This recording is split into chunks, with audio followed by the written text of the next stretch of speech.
Okay, so here we are at Crew Works, as you can see from the millions of locomotives all over the place waiting to have work done. The camera's mounted on the tripod, and there's the unit that's come from the Class 221 Super Voyager. Craig's going to have a look at it, seeing as he's pretty good at this sort of thing, and I'm going to monitor the camera. So, take it away. Right, so when we have had a look at it derailing lots of times, the point that it seems to go is always because these bogies don't turn quite enough for it to be able to navigate around the bends. Not quite sure why it can't do it, because they're third or fourth radius curves, but it just doesn't seem to bend enough. So I'm going to open her up and see if we can figure out why these bogies aren't turning as much as they do on the normal coaches. So I've already removed the 4 screws that come from those corners there, and now I just need to prise apart the plastic chassis. A couple of clips down there.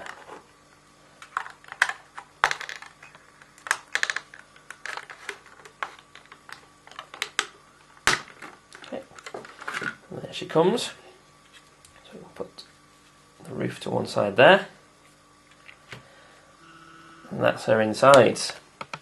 So straight away we can see the motor is centrally mounted with its axle coming out either side, attached to these 2 quite heavy flywheels, so that's why she's got so much weight, and then they're attached to these plastic spindles which go off to each bogie. Now this is actually the second drive unit we had from Hatton's. It is. The first unit we had just wouldn't pull all 5 coaches around the track. That's true. And when we opened her up and had a look why, it's because one of these flywheels was actually loose. It wasn't properly fixed to the axle and would keep spinning and spinning round, and so it was only pulling using one bogie. So this is actually the second unit, but clearly there is a bit of a weak spot in the way Bachmann have constructed it there. Yeah, it's not a brilliant design. But it's not the flywheels we're really interested in, it's these bogies. And as soon as I look at it, something becomes quite apparent. They're actually suspended from the main chassis via these screws here. So the whole unit just hangs down and is held in place there. And so that means that the bogie is attached to the chassis is attached to the roof, and so the whole unit itself, whenever it goes round a corner, is actually having to lift up the entire chassis. I don't know if the camera will pick it up, but just inside there, on the bogie, there's like a ramp that's built up on either side. So when the bogie actually turns, it pushes the entire unit up and away from itself. Yes. Yeah, I think we can just about make that out. Which is what gives the drive unit its tilting feature. Yeah. But as a result, it means that the turning of the bogie is trying to force the entire chassis upwards, and obviously that screw only seems to have a very small amount of give. So as I get to that point there, the screw can't go anymore, and the same on the other side.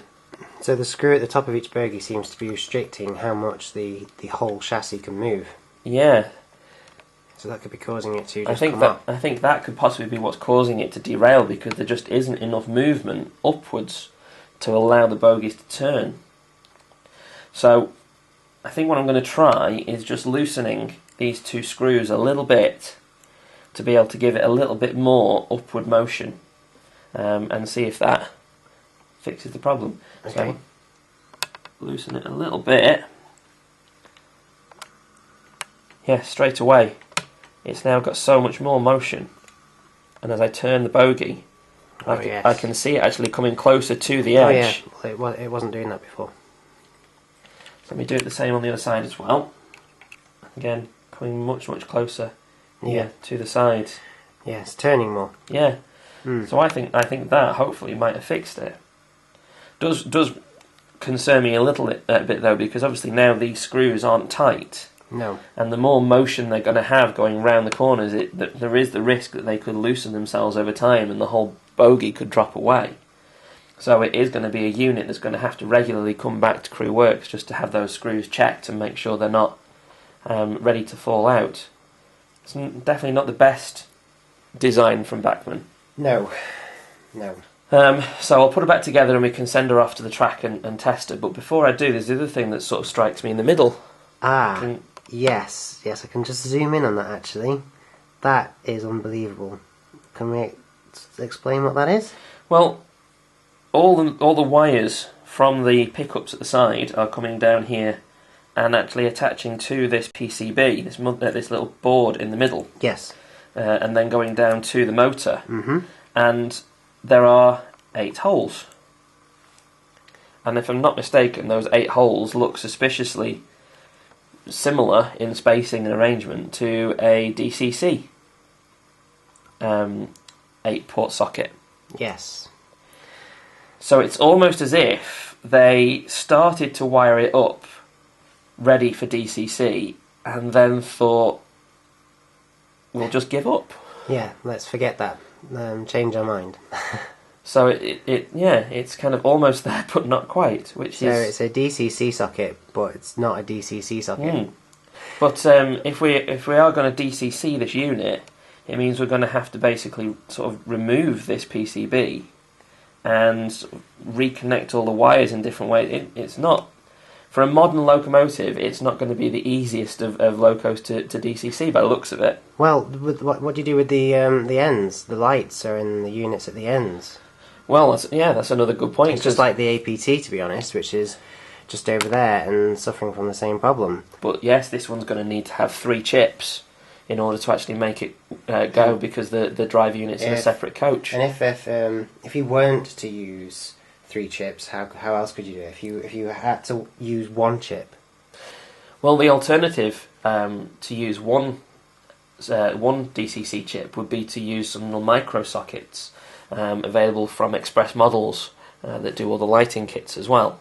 And so we'd have to run wires along the loco, attach them via little micro sockets between each coach. Sort of like a daisy chain. Yeah, and a little daisy chain. So we're basically running the power from the DCC chip right the way down to the 2 units at either end.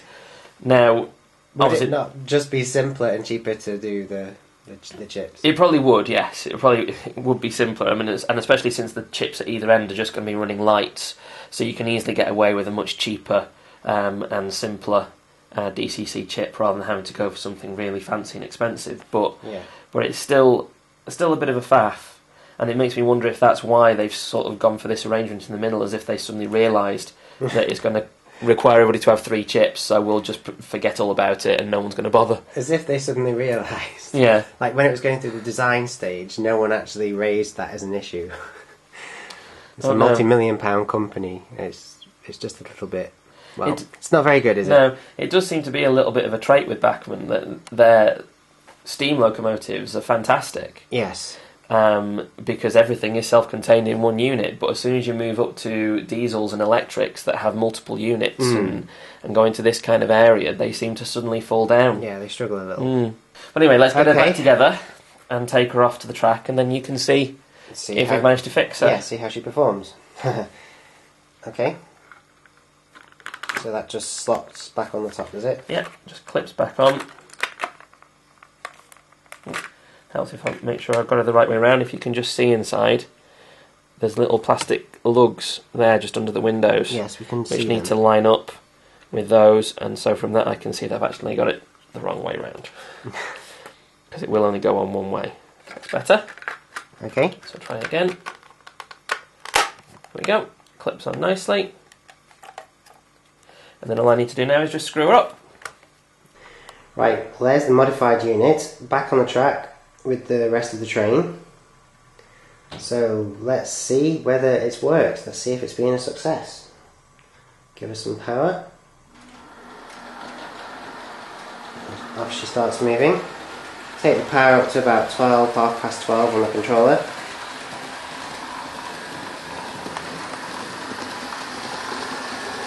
She's Going up to the famous bend where she likes to derail. And let's see if she can make it this time.